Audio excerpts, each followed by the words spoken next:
Bismillahirrahmanirrahim. Assalamualaikum warahmatullahi wabarakatuh. Alhamdulillah bertemu lagi dengan Pak Fajar di channel YouTube Anwar Fajar Ramadan. Insya Allah kita akan melanjutkan pembacaan buku Manusia Langit di Bumi Tak Dikenal di Langit Tenar yang ditulis oleh Habib Novel bin Muhammad Al-Idrus. Al-Fatihah. A'udzubillahi minasyaitonirrajim. Bismillahirrahmanirrahim. Alhamdulillahirabbil alamin. Ar-Rahmanir-Rahim. Maliki yaumiddin. Iyyaka na'budu wa iyyaka nasta'in. Ihdinas siratal mustaqim. Shiratal ladzina an'amta 'alaihim ghairil maghdubi 'alaihim waladdallin. Alhamdulillah kita akan memasuki bab kedua, yang mana di sini ada satu kisah antara Dhinnun al-Misri dan pemuda yang tak mau bicara.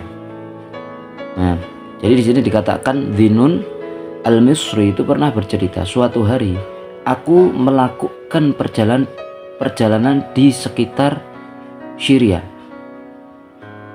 hingga aku tiba di sebuah taman yang hijau subur. Nah, di tengah taman itu tampak seorang pemuda sedang sholat di bawah pohon apel. Aku pun menghampirinya dan mengucapkan salam kepadanya, akan tetapi ia tidak menjawab salamku. Untuk kedua kalinya kuucapkan salam, ia pun tidak menjawab salamku dan mempersingkat sholatnya. Selesai sholat, ia menulis sebuah syair di tanah. Ia menulis sebuah syair di tanah dengan jari telunjuknya. Apa syairnya?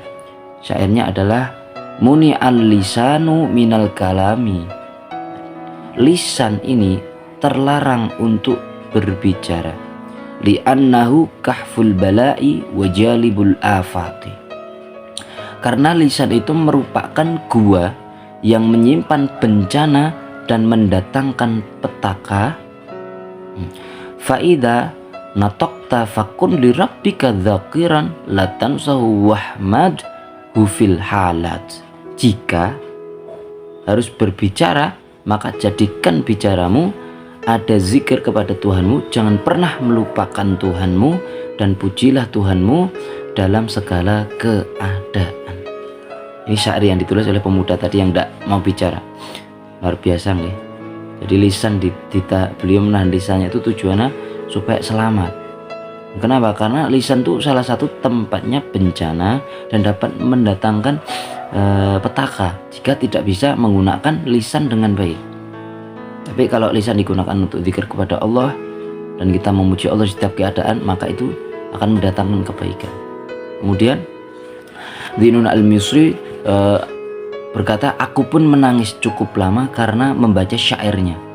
Kemudian kutulis pula di tanah seuntai syair sebagai jawaban. Jadi dibalas dengan syair.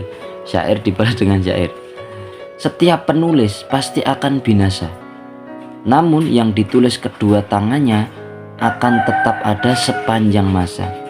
Maka janganlah engkau menulis sesuatu dengan jari jemarimu. Luar biasa ini, setiap penulis akan binasa. Iya, karena yang kekal Allah. Namun yang ditulis kedua tangannya akan tetap ada sepanjang masa. Itu karya itu pasti akan tetap ada sepanjang masa. Maka janganlah engkau menulis sesuatu dengan jari jemarimu. Nah, selain sesuatu yang kelak di hari kiamat akan membahagiakanmu, membaca tulisanku tersebut, pemuda itu berteriak dengan sebuah toriaan yang mengantarkan nyawanya. Aku pun ingin mengurus jenazahnya. Ini pemuda tadi kan meninggal. Jadi Dhinnun al-Misri ingin mengurus jenazahnya, memandikan dan memakamkannya. Akan tetapi tiba-tiba ada suara tanpa rupa berseru kepadamu, tinggalkanlah pemuda itu, karena Allah Azza wa Jalla telah berjanji kepadanya bahwa para malaikatlah yang akan mengurus jenazahnya. Kemudian Dhinnun menyingkir ke bawah pohon dan mengerjakan sholat sunnah beberapa rakaat di sana. Nah, selesai sholat, aku kembali ke tempat pemuda itu wafat. Akan tetapi aku tidak menemukan jenazahnya, tiada bekas dan tiada berita tentangnya setelah itu. Semoga Allah Subhanahu wa taala meridhoinya. Luar biasa sekali nggih ceritanya.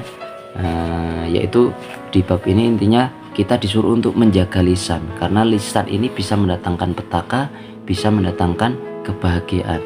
Semoga Allah Ta'ala berikan kita untuk menjaga lisan kita supaya yang keluar itu adalah hal-hal yang baik. Wallahu a'lam bishawab. Assalamualaikum warahmatullahi wabarakatuh.